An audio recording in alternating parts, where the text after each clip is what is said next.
Kunti-kunti lang. So ayan mga idol, what's up? Ayan. So isang bad news dahil sa dalawang ito. So nung nagpalipad po ako nung linggo doon sa kanili, hindi po nakauwi yung kanyang nanay. Tapos ang nakauwi lang yung kanyang tatay. So bali 9 na piraso po yung ating pinalipad doon sa kanili. So ang nakabalik lang ay bali 8. So yung kanyang nanay ay hindi na nakabalik hanggang ngayon, ilang araw na, linggo, lunes, martes, merkules. Maybe 5 days na.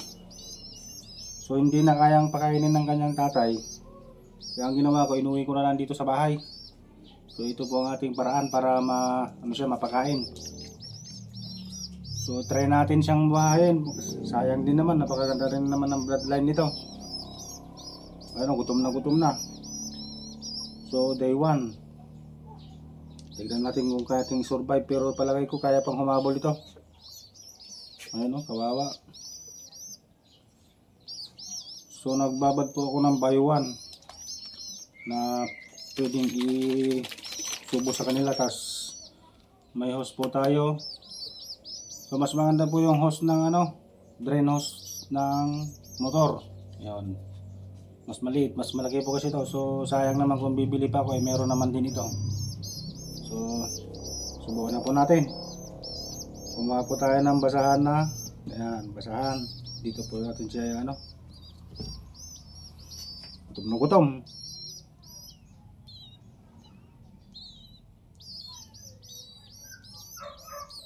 Kaya mo yan. So ayun, kunti-kunti lang.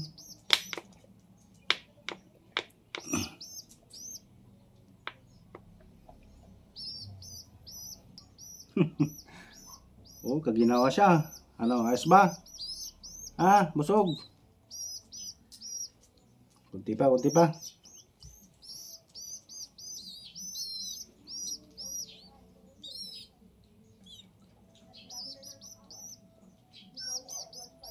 Huwag po natin biglayin, baka ma-overeat. So halos hindi na po mapakain ng kanyang tatay. Ayan kawawa May tanghali ulit itong isa. Palagay ko ito yung lalaki, mas malaki. Kakaawa Pero makaka-recover po ito mga idol. Mga 5 days sigurado. Kailangan natin alagaan ng maayos.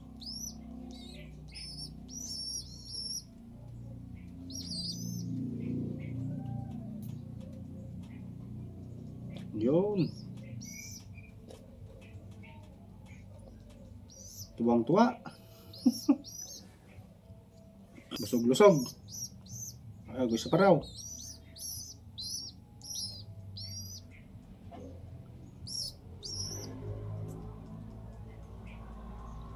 Oh.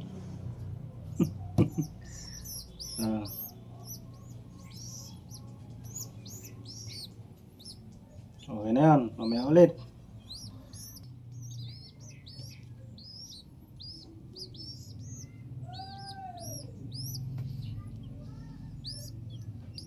Day 1. Tignan natin kung ano ang pagbabago sa mga susunod na araw. Parang bitin pa. Isa pa. Hindi pa.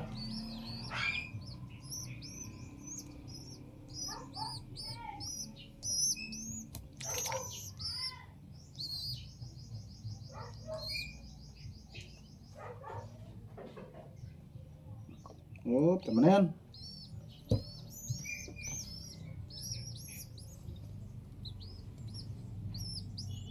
So mayroon po itong naunang napisa sa kabilang breeding pin. Nauna ito, pero mas nauna pa na singsing ngayon dahil ang laki na. So, ibig sabihin nabansot, naburik. Pero kailangan natin ihabol to, sayang. Ang ganda po ng bloodline nito.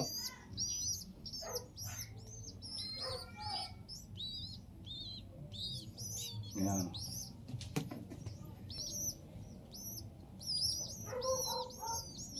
Kailangan pa ito balutin para hindi naman sila ginawin. Tapos sila lagay po sa may kahon. Mayroon po tayong kahon doon na para hindi maano ng mga pusa.